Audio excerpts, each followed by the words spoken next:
அன்பு உறவுகளே, DM YouTube மீடியாவின் அறத்தின் குரல் வாயிலாக நீண்ட இடைவெளிக்கு பிறகு உங்களை சந்திப்பதில் பெரும் மகிழ்ச்சி அடைகிறேன்.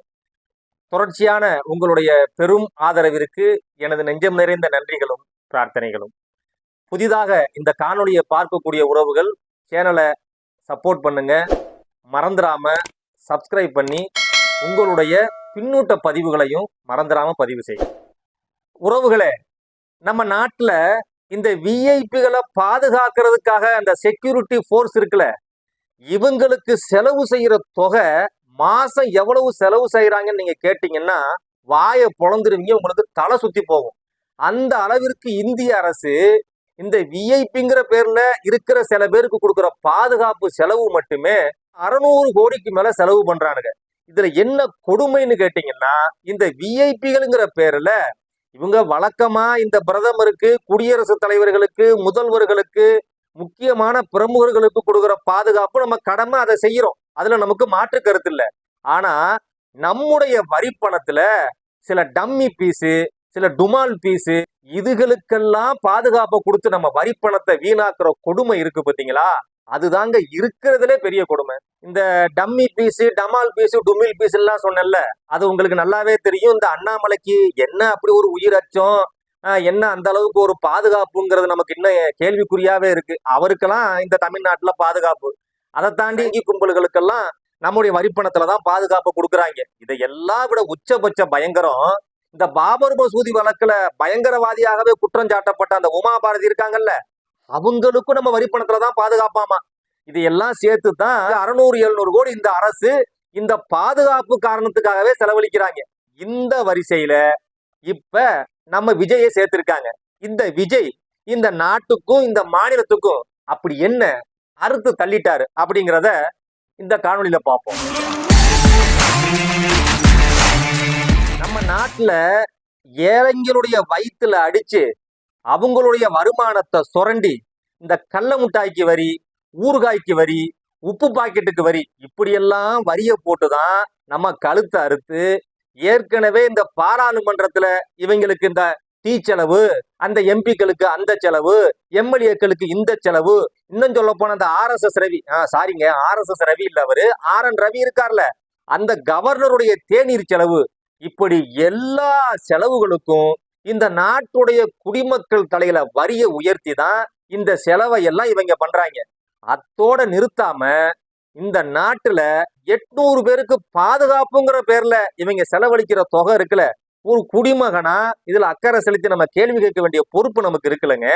என்னென்ன செலவுக்கு என்ன நியாயத்துக்காக செலவழிக்கிறாங்க அப்படிங்கிற ஒரு நியாயம் தர்மம் வேணாமா?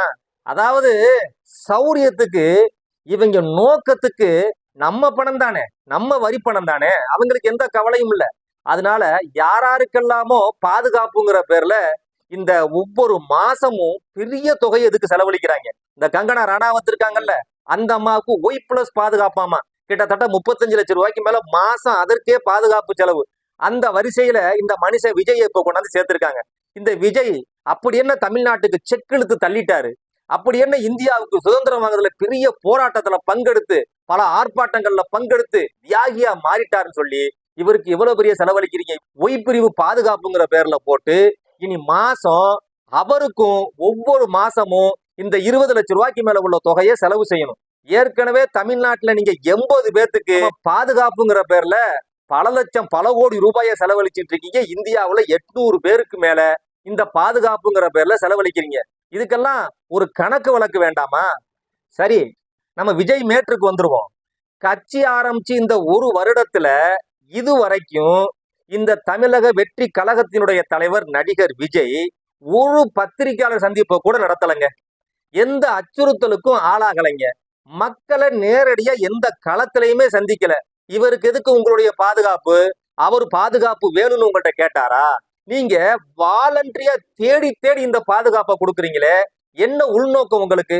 கட்சி ஆரம்பிச்சு மக்கள் செல்வாக்கு எந்த நிலையில இருக்குன்னு நிரூபிக்காத ஒரு தலைவருக்கு, இந்த ஓராண்டு காலத்துல மீடியாக்களை சந்திக்காத ஒரு தலைவருக்கு, தராணி இல்லாத ஒரு தலைவருக்கு, இதுவரைக்கும் சாதாரண ஒரு கவுன்சிலர் கூட இல்லாத ஒரு கட்சியின் தலைவருக்கு, எந்த விதமான அச்சுறுத்தலும் இல்லைன்னு சொல்ற ஒரு தலைவருக்கு நீங்க பாதுகாப்பு கொடுக்குறீங்கன்னா இதுல பச்சையா தெரியுதா இல்லையா? எப்படியாவது விஜயை இந்த பிஜேபி பாரதிய ஜனதா கட்சி தங்களுடைய கூட்டணியில இந்த 2026க்குள்ள கொண்டு வந்து தமிழ்நாட்டுல எப்படியாவது கால் ஊன்றலான்னு கெஞ்சி துடிச்சு அந்த கால்ல உழுகுற நிலைமை அப்படியே பச்சையா தெரியுதுங்க. ஏயா, இந்த பிஜேபி காரவங்களுக்கு கொஞ்சம் கூட உங்களுக்கு இந்த மானம் மரியாதை இதெல்லாம் கொஞ்சம் கூட ஒரு துளி கூட இருக்காதா?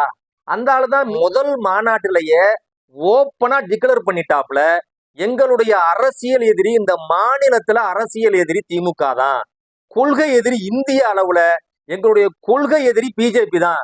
இதற்கு மேல உங்களை என்ன செருப்பால் அடிக்கணும்? ஆனா இதையெல்லாம் தாண்டி வெக்கங்கெட்டு போய் வலியக்க கொண்டு போய் அந்த பாதுகாப்பை கொடுக்குறங்கிற பேர்ல விஜய எப்படியாவது காக்கா பிடிக்கணும்னு ஆசைப்படுறீங்க. அதானே உங்க நோக்கம்.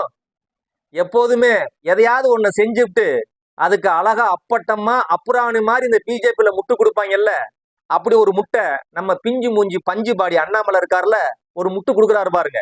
எதற்காக இந்த பாதுகாப்பை நாங்க விஜய்க்கு கொடுத்தோம்னு சொல்லி பத்திரிகையாளரை சந்திச்சு நம்ம அண்ணாமலை எவ்வளவு அழகா முட்டு கொடுக்குறான்னு பாருங்களேன். தமிழகத்துல விஜய் அவர்களுக்கு மத்திய அரசு நேற்று சிஆர்பிஎஃப் ஒய் கவர் கொடுத்திருக்கிறாங்க.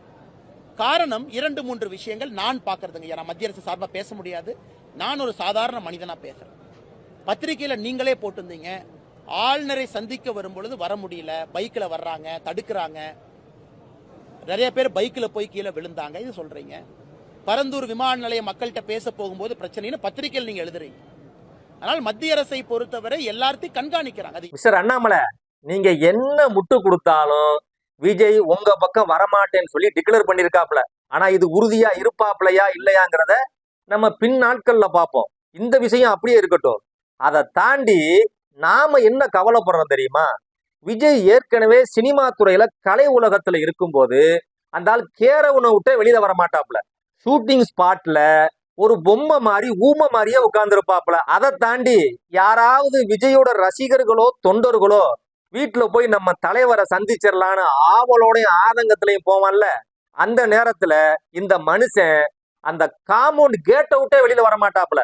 அப்படி இருந்த ஒரு தலைவரை, அப்படி இருந்த ஒரு நடிகரை இந்த அரசியலுக்கு வந்ததுக்கு அப்புறமாவது மக்களை சந்திக்கட்டும் நாங்க நினைச்சோம்னா, அட பாவிகளா, அதையும் கெடுத்து வச்சுட்டீங்களடா. இந்த பொது வாழ்வுக்கு வந்ததுக்கு பிறகாவது விஜய் மக்களை அப்படியே கட்டி பிடிச்சி ஆற தழுவி அவர்களோட பக்கத்துல உட்காந்து சோறை சாப்பிட்டு கஞ்சியை குடிச்சு டீயை குடிச்சு இந்த மாதிரி ஏதாவது ஒரு வேலையை செஞ்சு மக்களோட மக்களா பின்றதுக்கு ஒரு வாய்ப்பு இருக்கும்னு நினைச்சா அதையும் கெடுத்து விட்டு அந்த மனுஷனை சுத்தி ஒரு 8 பேரை பாதுகாப்பா போட்டு மறுபடியும் விஜய் விரும்பின மாதிரியே இந்த கிரவுட என்கிட்ட அண்ட விடாதப்பா எனக்கு வேர்வை அலர்ஜின்னு சொல்லுவார்ல வடிவேலு, அதே கதைய இந்த தமிழக வெற்றி கழகத்தினுடைய தலைவர் விஜய் நிலைமை ஆக்கிட்டீங்களப்பா.